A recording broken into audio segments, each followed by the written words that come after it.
I can't believe we're doing this again. I'm super stoked. Yeah. What's up? It's greatness at any cost, and we are back. Kinda, sorta. No, we're back. We're back. I'm here with Jonathan, and I'm your host, Devin, and we are going to talk about some new Magic stuff, because this modern Horizons 2 stuff is super wacky.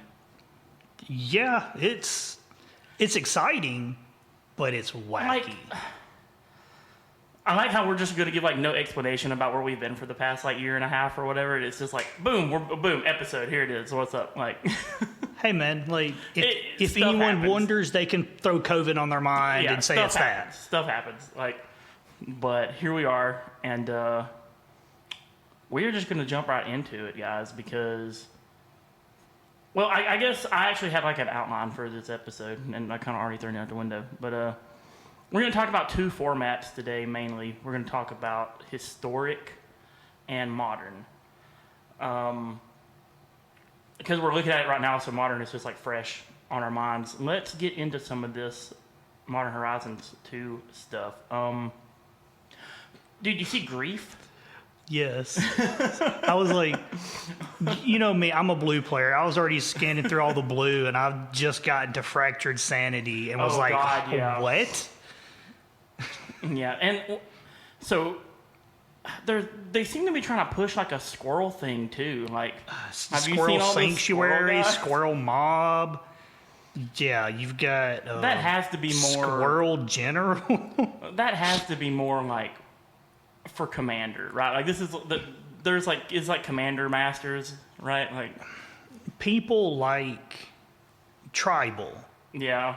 And people have been yelling for Squirrel Tribal for since the beginning of Magic, man. I just don't see the support there though, for squirrels. All right, well, let's start getting into some specific cards though. Squirrel Sovereign, a green and a colorless for a 2/2 squirrel that gives all your squirrels +1/+1. Yeah. Squirrel Lords. Well, and then you got this Chatterfang Squirrel General with Forest Walk. If one or more tokens would be created under your control, those tokens plus that many 1/1 green squirrel creature tokens are created instead. And you can pay, is that a black? You can pay a black and sack X squirrels. Okay, pay a black, sacrifice X squirrels. Target creature gets +X -X until end of turn. So it can either be a pump, or you can just use it to kill one of their things. Yeah. Squirrel Mob, 3 mana for a 2/2. It gets +1/+1 for each other squirrel on the battlefield. Jeez. And it's not just your squirrels; it's each other squirrel on the battlefield. That's old Sliver rule. Yeah. And then you got this card. I've seen some people posting things about this card, Grief. It's a elemental incarnation creature. It's a 3/2 for 4 mana. He's got Menace, and when Grief enters the battlefield, target opponent reveals their hand. Choose a non-land card from it. That player discards that card, and it has Evoke. Exile a black card from your hand, and you can just evoke it. Yeah, yeah. Okay. It's nice to see Evoke make a comeback. Sure. Okay. That's an interesting concept that can So do you get out of hand. All right, so we got to talk about the stats of Grief, right? Because it's a 4 mana creature. That's a 3/2. I see you, Bloodbraid Elf. All right, so does this take the place of Bloodbraid Elf? Is this just strictly better than Bloodbraid Elf? Or does the haste and the Cascade? I think the Cascade outweighs it, because how many times have you played against Jund or even played Jund, and by turn 4 a Thoughtseize does nothing? True. This card, you can almost think about it Bloodbraid Elf that always hits Inquisition or always hits Thoughtseize. Bloodbraid Elf, hey, you can hit a Liliana, you can hit a Lightning Bolt. Yeah. You can still hit a Thoughtseize off of it. Yeah. Having to lose 2 life off of it for a 3/2 body is good. Does this make Jund maybe want, because So, like, in Jund, you're only splashing red for, like, Lightning Bolt, Bloodbraid Elf, and, like, Holigon's Command. So, does this card kind of maybe want to push you toward, like, I could just play Rock and not have to worry about red. My mana base is way more consistent. Like, this card's really good 4-drop. Like, I don't think they want to drop Wrenn and 6 and Lightning Bolts. I forgot about Wrenn and 6. Nah, you're right. Yeah. I mean, no, don't get me wrong. Like, Jund, I think will still be Jund. Rock Might just get a little better. This card. Yeah. I do think, yeah, you may. I think that's what they're trying to do, trying to diversify the format a lot. I mean, we can always see them pushing certain things. Like, Yeah. blue in Horizons is getting dumb. Man, yeah, the blue card content here is, well, I mean, okay, let's just get the big one out of the way here. Well, counterspell. Blue, counter target spell. Counterspell. So, the thing is, can modern, like, survive counterspell? Is, like, the big question of this episode, right? I guess it's probably going to be, like, the title of this episode. It's like, can modern survive counterspell? We've talked about this, earlier today and stuff a little bit. I personally think they were testing that theory with Dovin's Veto. Yeah. Yeah. Like other kind of soft counter kind of Yeah, stuff. like a 2-mana pip counter that only got non-creature things. Yeah. And, some decks play one in the main, one in the side.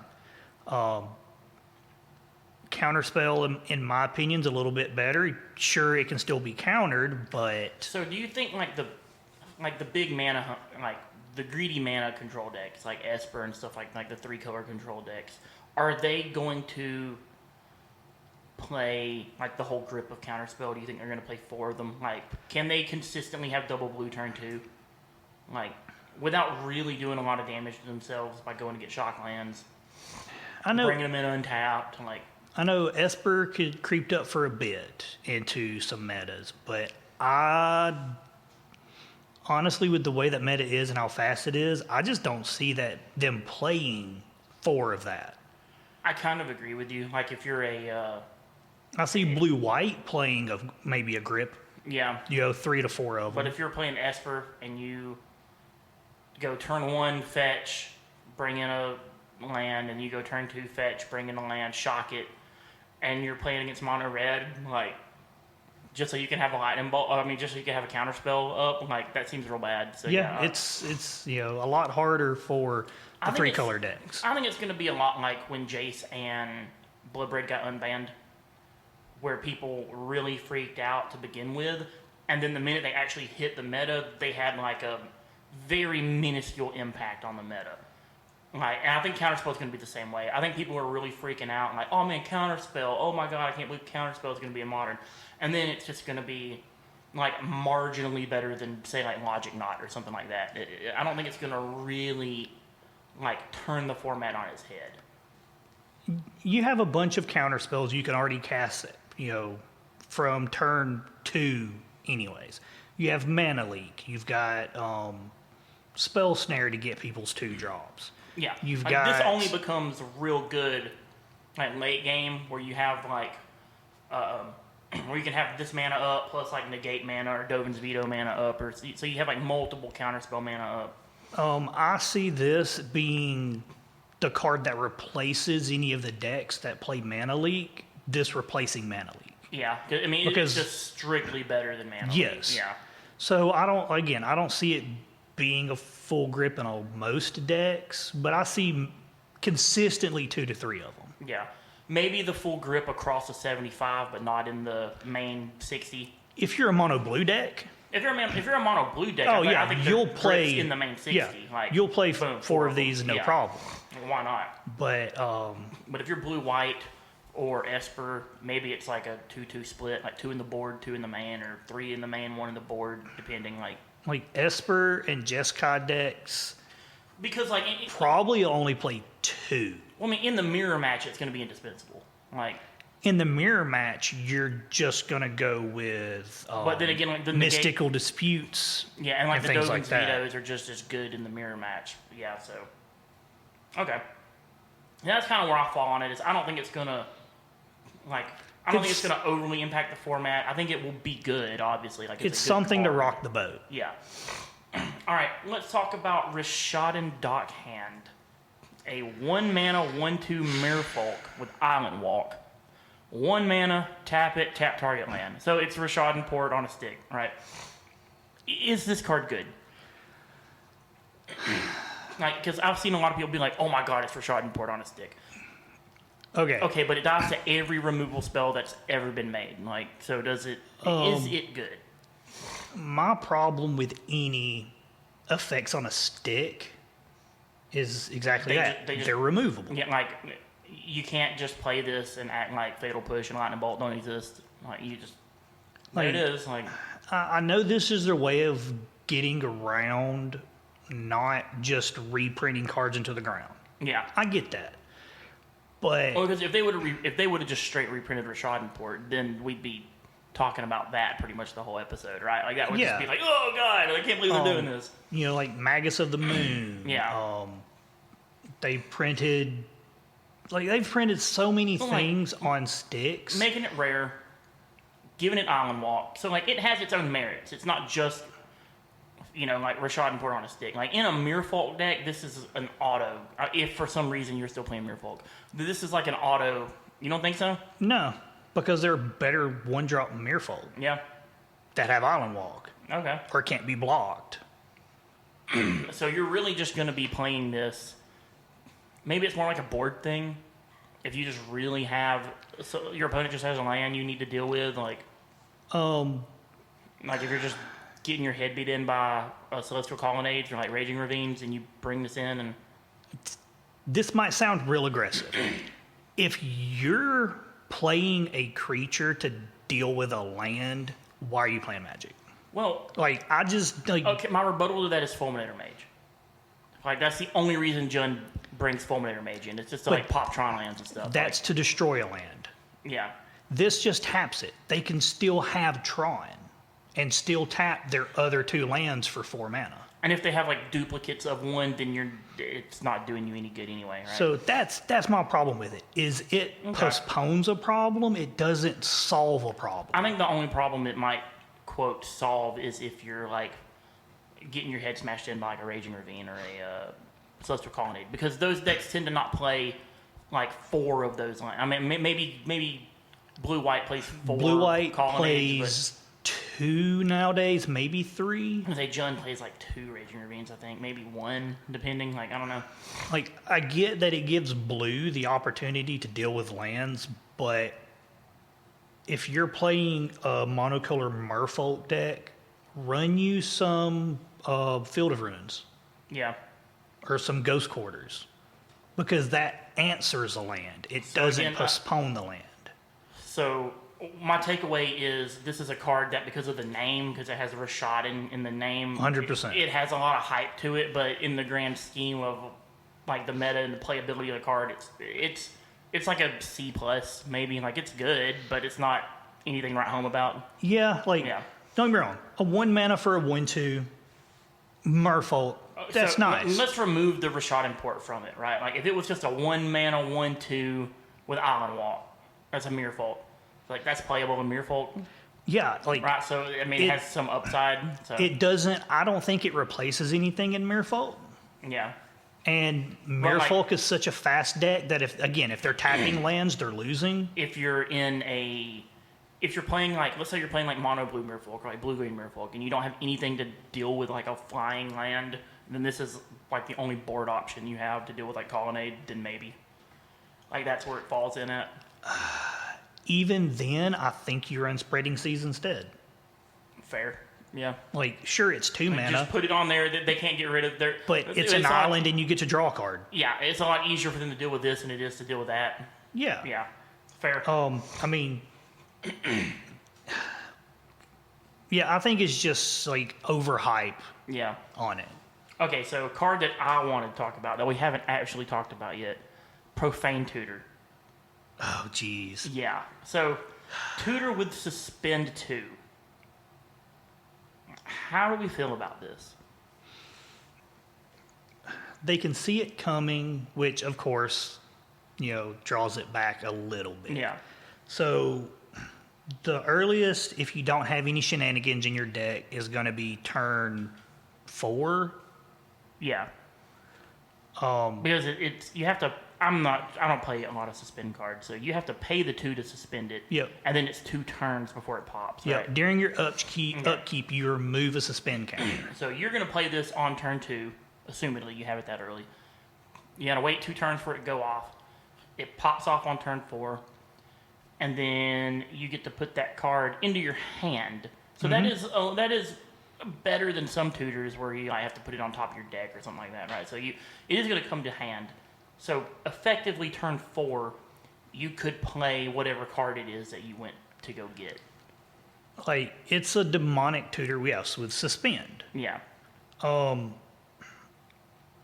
My question is, what deck wants this? You can cascade into it Okay.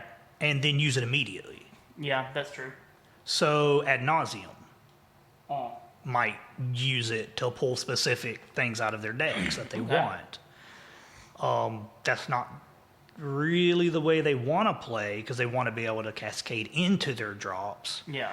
But late game, if you go to cast something, you can cascade, hit this, grab you another cascade card, and then play Okay. that and cascade a little bit further. Now, in the Commander context, this is just an A+ all day long. Like, Oh, dude, in Commander, yeah, this is good. Yeah, in Commander, this is just amazing. Yeah, in turn 2, you play this, and in 2 turns, you get, Whatever you want, yeah. by that time, you get a silver bullet to deal with something, or you get a combo piece.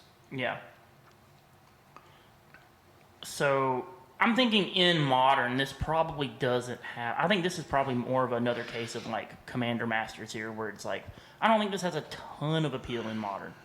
People don't play demonic tutor Yeah. cards and stuff like that in modern. Like people don't typically play tutors anyway, so I don't see how Yeah, this is, would change. I don't think it's going to make a huge splash. Yeah. But I mean, we'll see. There are cards that in Commander. There are cards people use that remove time counters from suspend cards. True. And this could just like open, the door for some like crazy new deck we haven't even thought about yet, right? Like it's It's there's always a possibility. Yeah, there's always that possibility, but overall, as the meta sits at the moment, I don't really see this. Like, notice how we haven't talked about any white cards. Did you see the first white card on the list? The Sarah's Emissary. Yeah. I mean, again, That's- this is Commander Masters. That's weird. Yeah, this is Commander Masters. Too much mana. No one's gonna play a 7-drop triple white angel in Modern. Like it's just they're not going to. Enters the battlefield. It's a 7/7 for 7, triple white and 4. It's an angel. It's got flying. When it ETBs, you choose a card type, and then you and creatures you control have protection from the chosen card type. Again, like, I mean, if you're playing against, like, okay, card type. So we're talking about like protection from the. So we're talking about like creature, enchantment, planeswalker. That's what we're talking about. Right. yes. So you play it in creature. None of your opponent's creatures can hurt you. Like that's pretty silly. But I mean, again, it's a 7 mana. I have a problem with the white angels. Like, I'll go ahead and put this Well, out. they're just too big. They're too big. They like, print them with such high mana cost that you can rarely use some of them. That's why I think this is more of a commander type of situation here. This Timeless Dragon I didn't even touch on because I just don't even. It's got Eternalize on it. Like that mechanic wasn't even that great to begin with, so it's just like. I hate to be like white is. What was it, like a couple of weeks ago? Everybody was like talking about how white was so weak and so underpowered and didn't have any good cards in it and all this kind of stuff. And it's like, other than like as far as modern goes, like they're kind of not wrong. I mean, you got like Path to Exile, and there are some things that are conditionally good. Like Lingering Souls is good on its own, but like. Okay, like, funny enough, I actually kind of like Timeless Dragon. Well, it's castable. It's 5 mana. You might Well, actually get there. It's 2 mana plane cycling. Yeah. So, turn 2, you can pull, you can ramp it out of your deck, and then later you can cast it from your yard for less mana. Yeah, that's true. So, I mean, it only comes back as a 4/4 from your yard, but I mean, it's a 4/4 flyer, so I mean. it's exactly what we want to do for Magic. It pulls double work. Yeah. It helps you thin your deck. I don't care if people say that doesn't matter for one card. No, it that matters. that absolutely matters. Like, if sure it works for one card, but then you do it 5 times, and that's 5 cards you thin your deck out. Yeah. So you do that, and then late game, if no one's played a rest in peace or anything on you, you can pull that back out of your yard, to do a second Yeah. round with it, and I like that. Okay, that's fair. Thrasta Tempest's Roar. Okay, I have not read that one yet. I saw it and saw the mana, and I was like, this is going to be good for green. Because that's what green needs. They needed one more good thing. Like, totally, that's what they needed. So this is a 12 mana 7/7 dinosaur with trample and haste. So you might be thinking, okay, 12 mana, this is totally unplayable. Well, this spell costs 3 less to cast for each other spell cast this turn. So, isn't that Storm? That's basically Storm, right? This is a dinosaur with Storm on it. I mean, the least that it can be cast for is 2 mana. You still have to pay the 2 green. Yeah. I would rather play Galta. Well, here's the thing. It has another interesting ability. It tramples over planeswalkers. So if they attack your planeswalker, and your planeswalker has 2 loyalty on it, it's going to trample over and hit you and still do 5 to you. And that's the first time there's ever been anything like that on a Magic card. So that's a totally unique thing to that. But here's my thing. And it has hexproof as long as it entered the battlefield this turn. So they just kind of threw like every... It's like they just grabbed a bunch of abilities and like slung them at a card and were like, whatever stuck, they were like, sure, it can do that. I'm like, well, so where are you playing this card? Are you playing this in Elves? Where No. in one turn you cast a bunch of Elves and reduce the cost and then hit it for 2? Wouldn't you rather just play Craterhoof Behemoth? Exactly. Yeah. Wouldn't you rather just dump all that mana in Allosaurus Shepherd or Emissary? Like, I think this card is really bad. Like I said, I would rather play Galta because it reduces its cost by the power of creatures you control. So I don't think this card's bad. I think this card suffers from a very unique like affliction where it just doesn't fit anywhere. Like the card, if you just take this card out of context and look at it, it's good, but it just doesn't. Who wants to play this in Modern? Like, I mean, in Commander, sure. Like, okay, whatever. Like, I mean, in Commander, if you're paying a bunch of mana for spells, even 1-cost spells, to reduce this cost, you play 10 mana. You got to play 3 spells for this to cost 3 mana. Yeah. So, that's still, even if your spells are 1 mana cost cards, that still makes this cost 6 mana. Yeah. If you're paying 6 mana for a 7/7 trample haste card In Commander? that's, I again, can't imagine you doing, like, air quotes, like you doing the thing. You're like, I did it, and here's my payoff, and it's this. for all the setup that it okay. seems to need, it's too much of a headache. It's mediocre, and, like, when you finally do the thing, you're like, oh, that's it? Okay. Yeah, you're gonna cast 3 spells from your hand and this guy just to get a 7/7. That's gonna be really hard to do for 6 mana. Yeah. I think it's kind of ridiculous. I agree. I don't think it's great at all. All right. Let's get to some spicy stuff here. We've got, I'm going to say Dakkan. Dakkan. But before we go to multicolor, subtlety. Like, let's go through some of the blues real quick. Okay. Subtlety. This is another evoke card. So 2 blue and 2 for a 3/3 flyer with flash.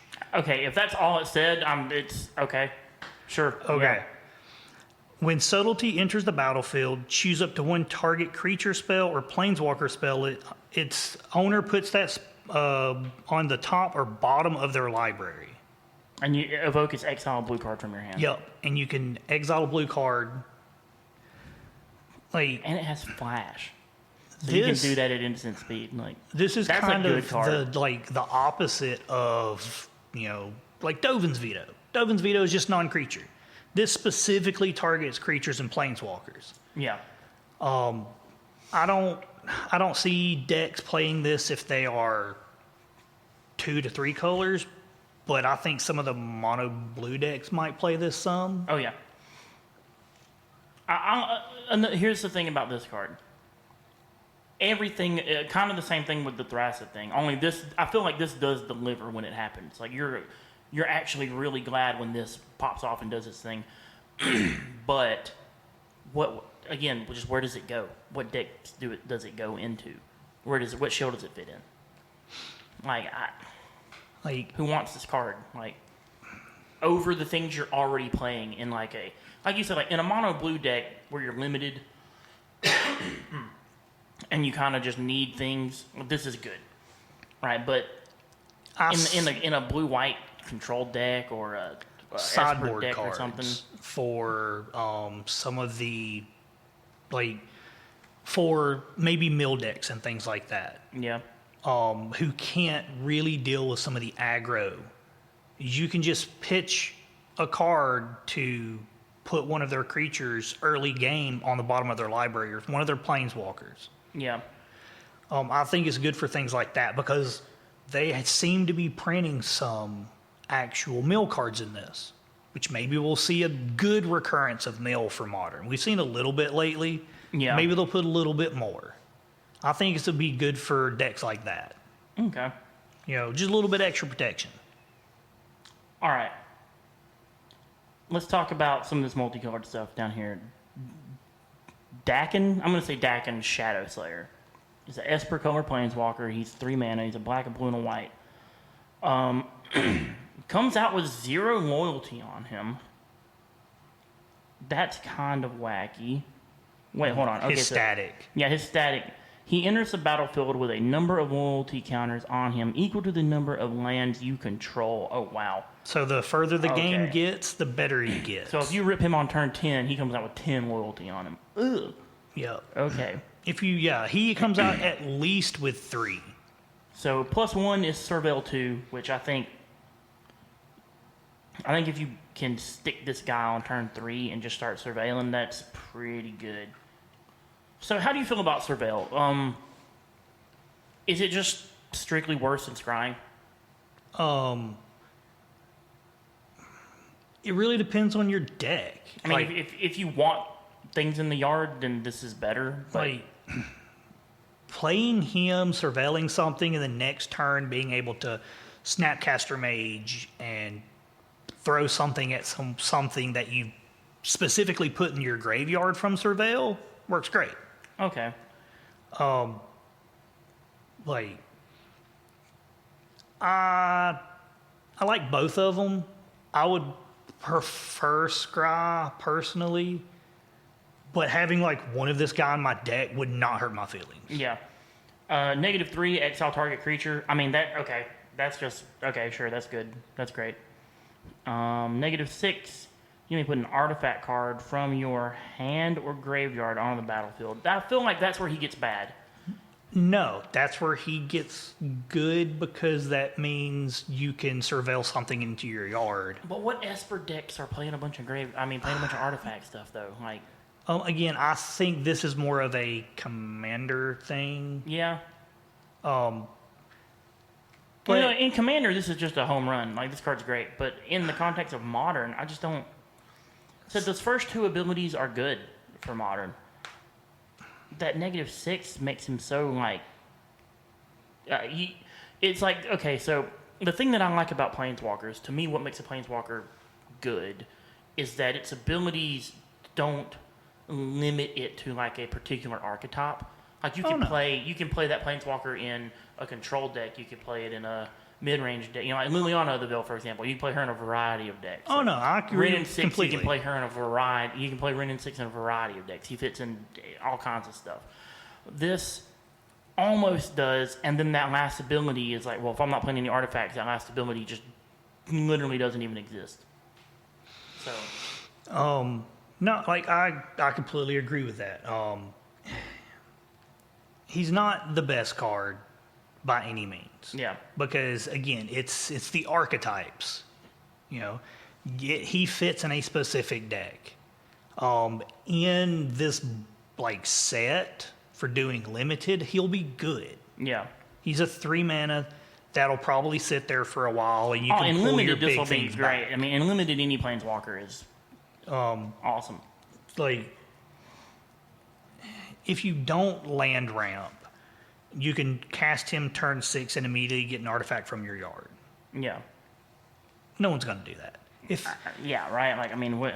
Okay. So I don't see where he really fits in.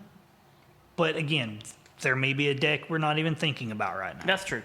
There could be some kind of like Tezzeret affinity weird thing that combo comes along. deck. Yeah, right? Like, sure. Hey, you can never rule out combo. Another really interesting planeswalker, Grist the Hunger Tide. Ooh, that's some text on that guy. Yeah, green, black, and a colorless. I'm gonna have to click on him to blow him up to see what he says. That's weird. He's got a ton of text on him. Let my old laptop load. All right, here we go. As long as it's your, as long as Grist the Hunger Tide isn't on the battlefield, it's a 1/1 insect creature in addition to its other types. Okay, so I saw a bunch of people online talking about how if he's in the command zone, he's a creature, so he can be your commander, and that's pretty interesting.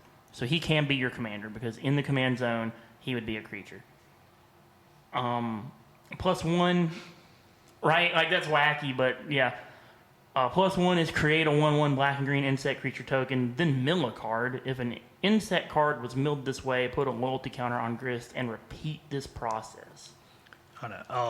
So, insect tribal?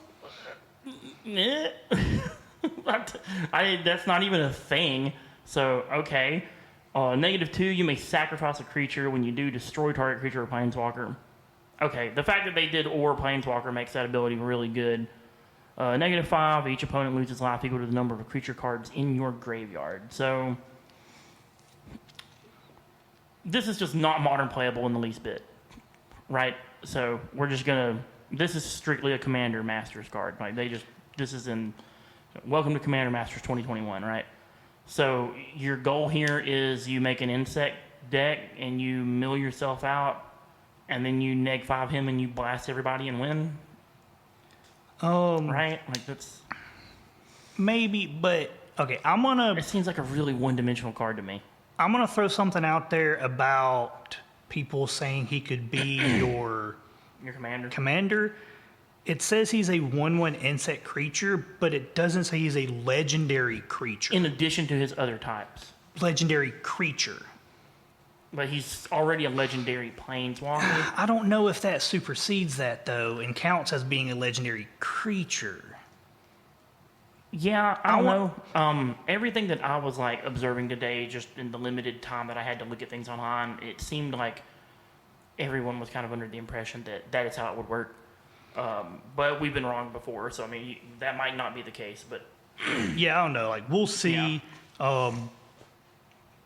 Again, they're new cards. Yeah. People got to figure them out. But again, to wrap this guy up, does this have any? You heard what I said. I think this has 0 modern applications whatsoever. Does this have? Do you think this has any modern playability at all? I don't think so. That's kind of where I'm at on it too. I really don't think so. Okay. Real quickly, I want to touch on Priest of the Fell Rites, just because it's a black-white card. You know how I feel about black-white cards. What do you think about this card in, like, maybe sideboards or something for dredge decks? Talking about Grist? Yes. Think he might be a possibility of, like, a finisher. The thing is, though, like, his +1 doesn't... They don't play any insects, though. Well, yeah, I mean, he's got to be a plus or -5, so Yeah. it's going to be hard to get him there. Well, I mean, just 2 turns to get him there, but, like... Nah, that's too slow Yeah, for... you're not really getting the value out of it. Too though. slow for You're- dredge. Yeah. So, yeah, Priest of the Fell Rites. Black-white 2/2, so we got a bear here. Human Warlock. Pay 3 life.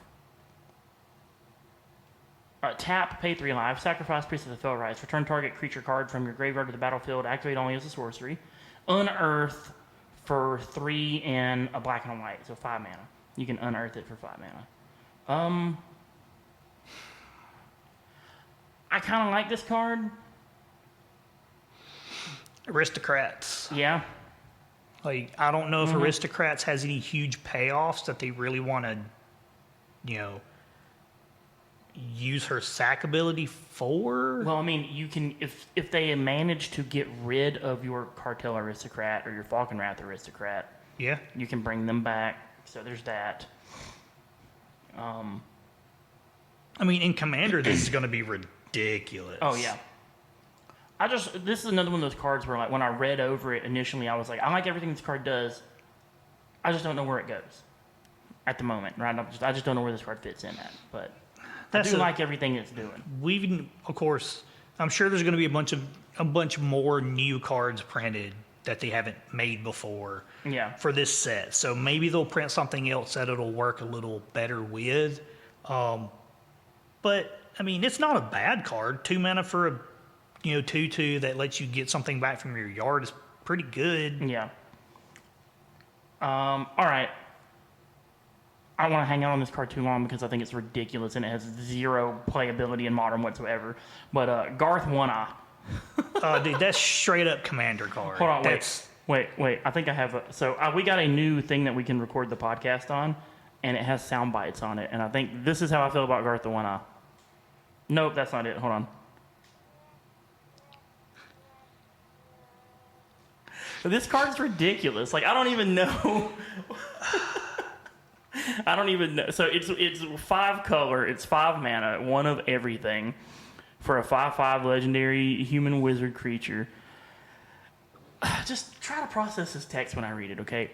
Tap. Choose a card name that has been chosen among these card names. Disenchant,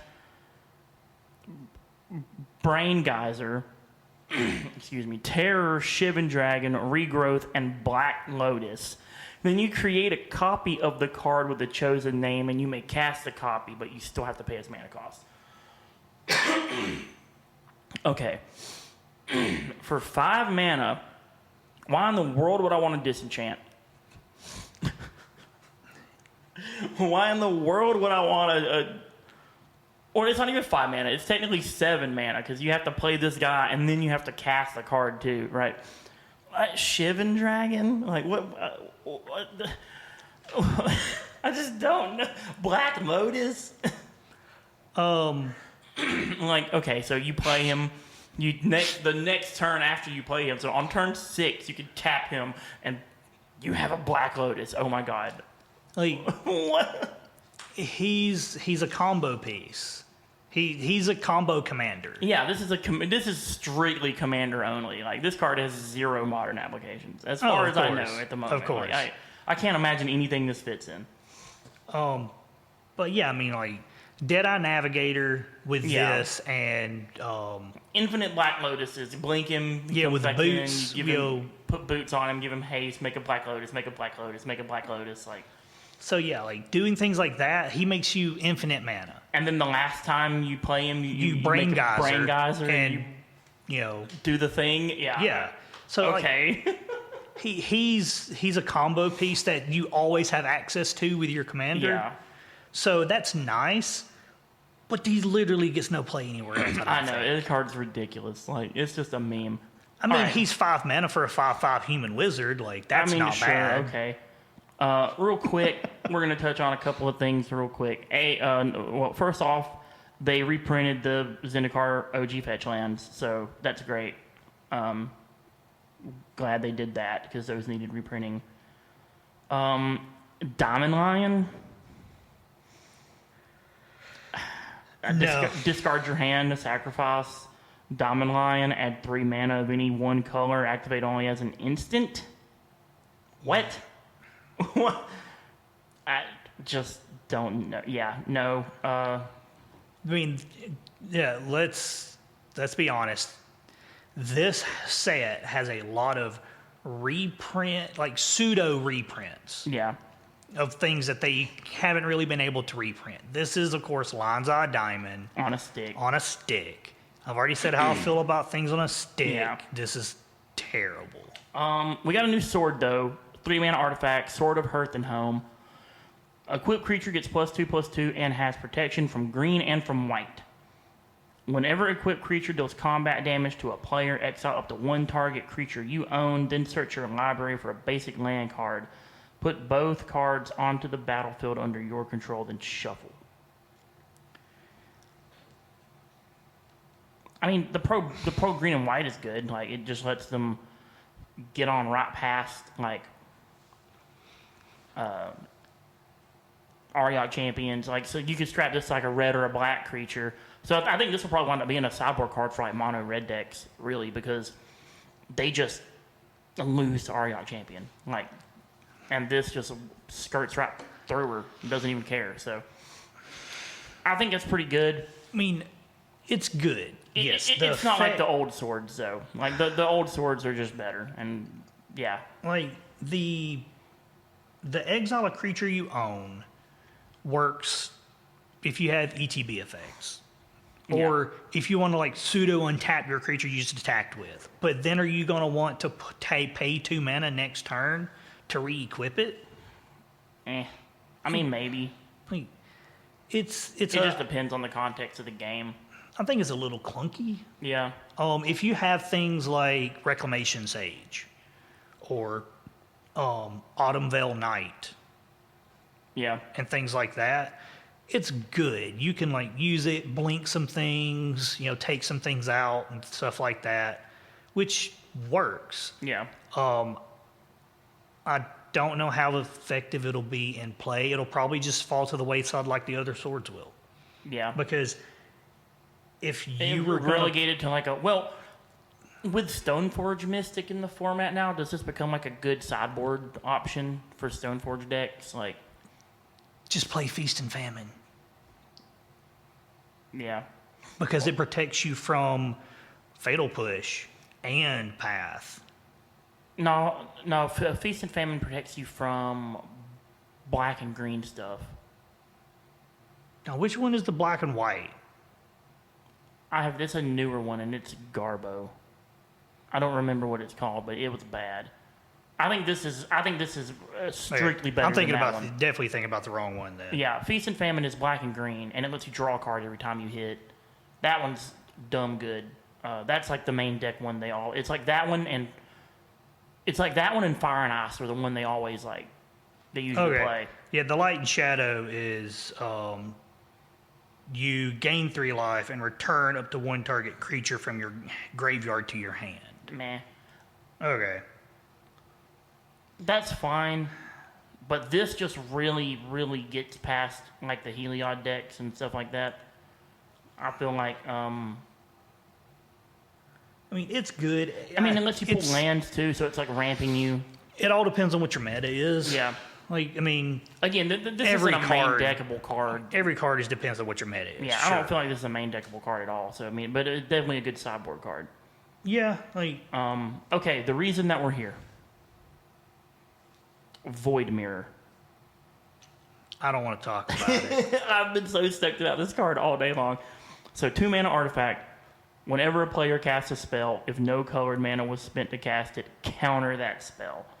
So RIP Tron, RIP like Eldrazi, Okay, RIP combos like no mana combo, like colorless mana combos and stuff like that. Like, so we talked about this earlier. Like, this shuts down all kinds of stuff that I don't think people are really thinking about. They're just like, oh man, this messes up Tron a whole lot. And like I've honestly thought about that today, and it doesn't mess up Tron as much as people might think. I agree with you. I think especially because Tron plays green sources. It slows Tron. You have to be more doesn't conservative with how stop you Tron. Like we were talking about earlier, you have to be more conservative with how you like pop your maps and stuff and your stars. And I mean, yeah, it means that Yeah. like I have to pull out a green mana early on. you can't just burn a chromatic star turn 1 to draw a card when you know this might be coming along. Yeah. But But it just messes a lot of other decks it up. just craps all over like Cascade. Yeah. I think this is probably one of the most sideboardable cards I've seen so far. Like again, you're not going to be main decking this, but like as far as sideboard cards go, this is exactly the kind of sideboard card you want to see. Like it's an artifact, anyone can play it. It's only 2 mana, and it just shuts down some things like super hard. Especially if you pair it with other hate like dampening spheres or pithing needles or sorcerer spyglasses and stuff like that. If you have a package like that in your sideboard, you can just tear apart a like Eldrazi Tron or something like that. I know we talked earlier about the Evoke cards. If Evoke does become a bigger thing because they're printing more of them, this stops Evoke too. Yeah. It stops, Pact of Negation and Slaughter Pact that we've talked about. It stops Force of Negation. Force of Negation. It stops a lot of that. So it becomes a nuisance that you have to find a way to deal with immediately.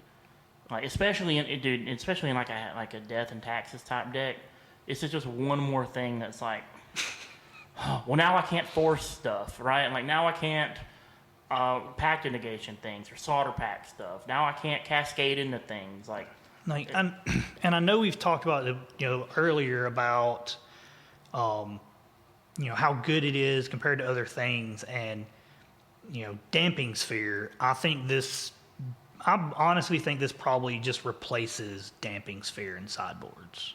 I think so too. Yeah, I think it hits more. It does mostly the same thing you want Damping Sphere to do against Tron, but it also just, with no effort to you, it also just impacts a bunch of other mechanics and stuff as well. Damping Sphere can screw yourself over. Yes. Because it means all of your spells cost more the more you cast. Yeah. With this, it can effectively turn into your opponent just having a hand or a board full of mana, but nowhere that they can actually put it. Yeah. And I think that matters a lot. We were talking like it just completely shuts down Tybalt's Trickery decks too. Like they just can't mana Tormod's Crypt. Yeah, like any deck that tries to get stuff out for free, it stops, and I'm perfectly fine with that. Yeah. So that's kind of the brief wrap up on the Modern Horizons 2 stuff. I know I said earlier that we were going to talk about Historic, but it's kind of getting to the point where I guess we're going to wrap the podcast up. So we'll hit Historic next time, because I definitely have a lot of opinions about what's going on Arena with Historic, so I want to get those out there. But yeah, we are glad to be back, and if you are listening to us, we are on YouTube as well, so there will be a video version of the podcast. If you care to just stare at us in my living room drinking whiskey and looking at computer screens, then if you would rather watch that than listen to it, then that's definitely a thing you can do. But we are on YouTube.